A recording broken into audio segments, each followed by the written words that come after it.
دلتا فور، غواصة الموت النووية التي أرسلها بوتين لمحو دول الناتو. تحمل الجعبة العسكرية الروسية الكثير من المفاجآت الخطيرة والمرعبة. قطع عسكرية أشبه بجيش كامل في السماء والبر والبحار. ولأن جيش روسيا القيصري يمرض ولا يموت، دائما ما يفاجئ العالم بمفاصل القوة. من جديد، بوتين يستعرض قوة غواصته الذرية القادرة على محو العواصم الأوروبية من الوجود، أو تدمير أكبر مدن الولايات المتحدة الأمريكية دون أن يقدر أحد على تحديد موقعها أو ردعها. غواصات صامتة وهادئة بإمكانها العمل لأشهر تحت سطح البحر والمحيطات دون أن تتنفس أو ترى الضوء، محملة بصواريخ نووية وتوربيدات وأسلحة دمار شامل. غواصة دلتا 4 واحدة كفيلة لأن تحدث مشهدا كتلك التي شاهدتوها في أفلام الأكشن ونهاية الحياة في كوكب الأرض.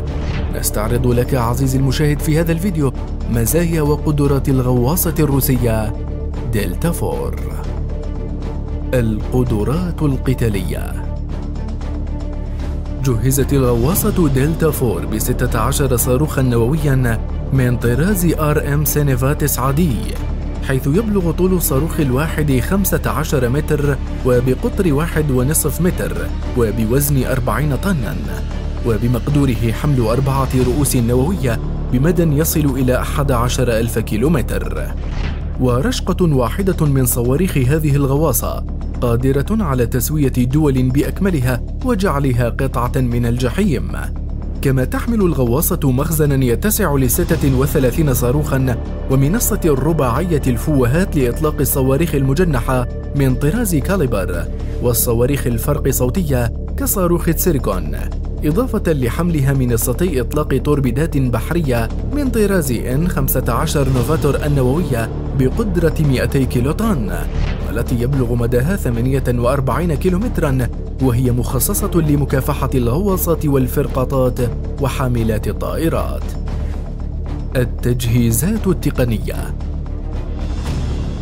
تمتلك الغواصة الروسية نظام رادار من طراز سنوب 325 MRB القادر على مسح المياه وسطح المياه في دائرة نصف يبلغ قطرها 120 كيلومترا وحتى عمق 720 مترا، مما يعطيها أفضلية في كشف الأهداف المعادية وتحديد خيار المواجهة أو الانسحاب قبل أن يتم رصدها.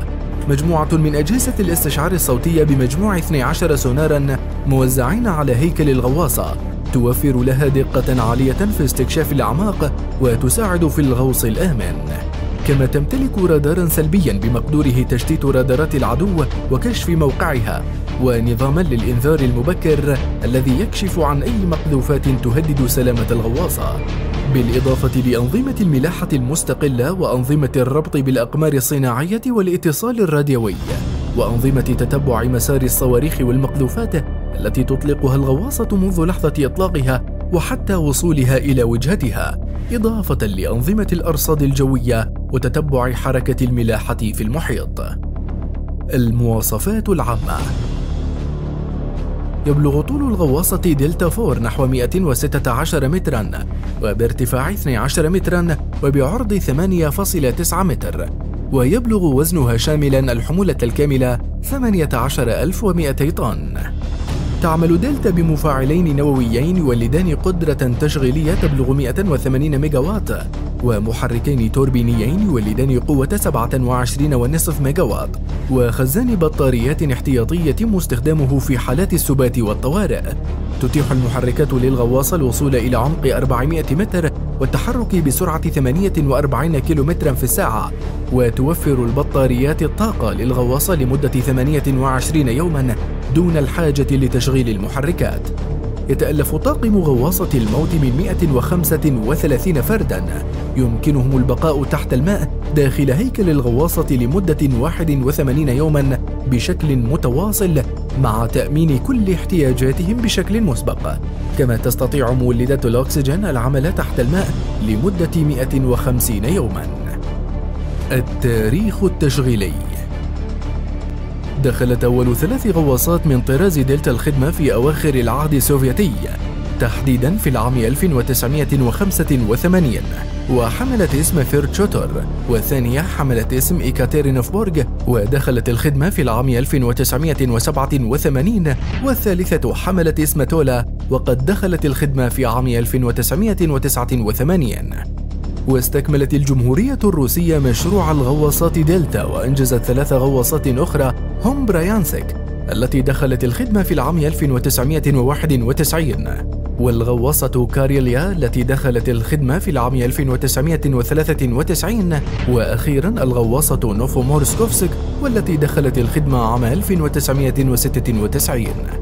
خضعت جميع الغواصات العاملة في الأسطول البحري الروسي لعملية تطوير في العام 2001 شملت بشكل أساسي أنظمة الملاحة والإبحار. وفي العام 2008 خضعت غواصات دلتا لتعديلات استثنائية تركزت على أنظمة التسديد والتتبع والاتصال وغرف الإقامة.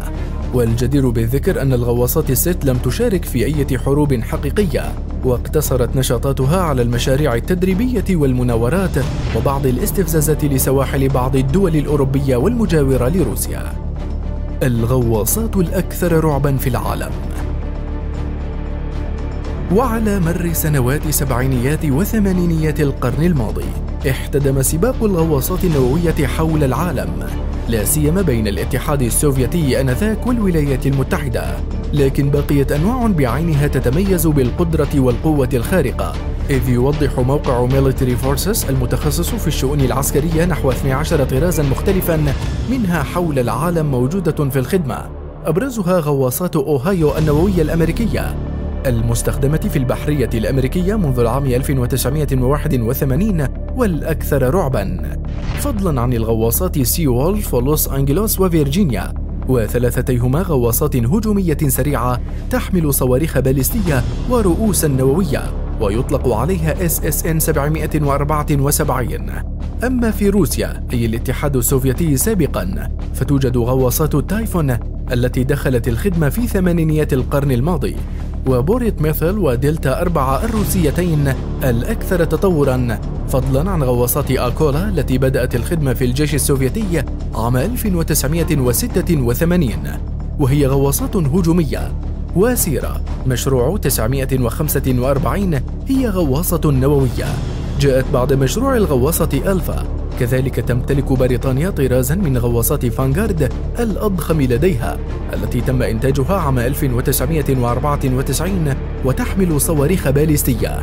أما فرنسا فلديها غواصات تريمفانت التي تم إنتاج 4 منها بين عامي 1997 و2010 وهي تحمل صواريخ باليستية. ومن بين عشرات الغواصات النووية التي تمتلكها كل من الولايات المتحدة وروسيا والصين وفرنسا وبريطانيا والهند، ومع تباين بعض من قدراتها العسكرية، إلا أنها تبقى أكثر الأسلحة البشرية فتكاً التي تم تطويرها على الإطلاق، إذ على سبيل المثال وفق ما توضحه مجلة The National Interest الأمريكية فإن الغواصة أوهايو التي تمتلكها البحرية الأمريكية يمكنها أن تحول ما يصل إلى 288 هدفاً بحجم مدينة إلى رماد مشع في أقل من 30 دقيقة. وعلى أساس القدرة والقوة يشير الموقع ذاته إلى أقوى الغواصات النووية التي عرفتها البشرية حتى الوقت الراهن، ويضمها بشكل رئيس القوات البحرية في كل من الولايات المتحدة وروسيا والصين وبريطانيا وفرنسا. وأنت عزيزي المشاهد، برأيك هل يشعل بوتين فتيل حرب نووية؟